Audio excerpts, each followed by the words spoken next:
Bum, bum, bum, bum, bum, bum, bum, bum, bum, bum, bum, bum. The Peter Dislike Show. Bum, bum, bum, bum, bum, bum, bum. All right, happy 4th of July. I thought I would make a sermon about how I feel about holidays and vacations and breaks in general. When I was 12 years old, I discovered that the concept of having a day off on the holiday, like 4th of July, like Christmas, like Memorial Day, whatever have you, the concept of having the day off on such a day was completely negated by the fact that a good segment of the population was taking off that day, right? So your favorite restaurant was not going to be open, or it was going to be really packed. Travel's going to be more expensive, and a lot of activities are just not available. Or if you're introverted like me, you might not get the personal space that you want when you go out, right? So the idea of having a day off on a holiday is negated by the fact that it's also everybody else's holiday. It made me wish we could choose our own holidays, right? Like, for example, a birthday, an anniversary, that you're not going to share with too many people, right? That was the first thing I noticed. The second thing I noticed is that, so this year, the 4th of July happens to fall on a Friday. You get a long weekend. I love long weekends. What I don't really need as much is the fact that the week abutting that weekend is shortened, right?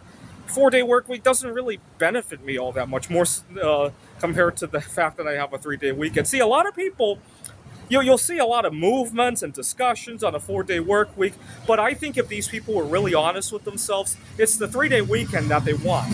It's not the fact that they're working 4 days. Now, I gotta point out something. There's nothing stopping us as a society from working 5 days and taking a 3-day weekend. Those two concepts are not mutually exclusive. Don't believe me? If you're self-employed, try it. Work 5 days, take 3 days off. Work another five, take another three off. There's no law of physics that's going to come and arrest you if you try to do that, right?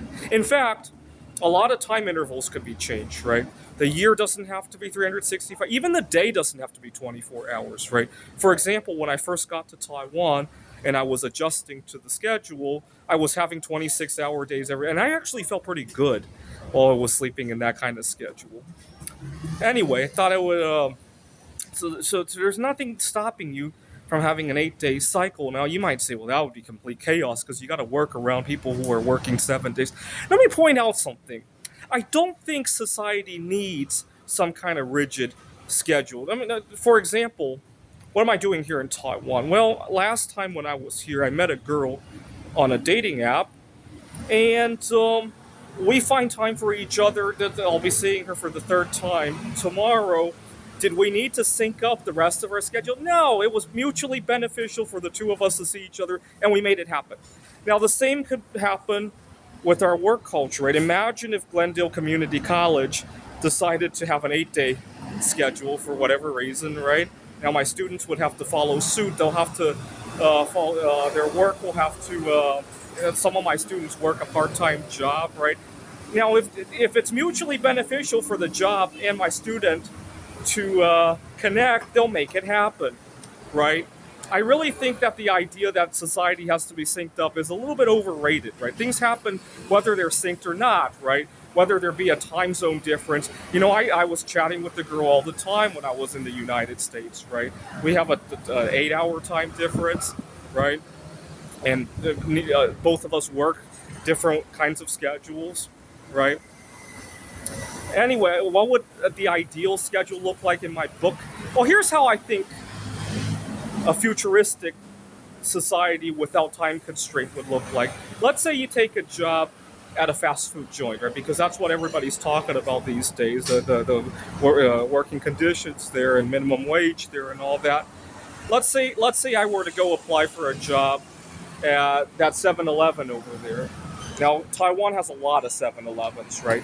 What I might do is my contract might say I work X hours a week. Let's say it's 20, 30 hours a week, right?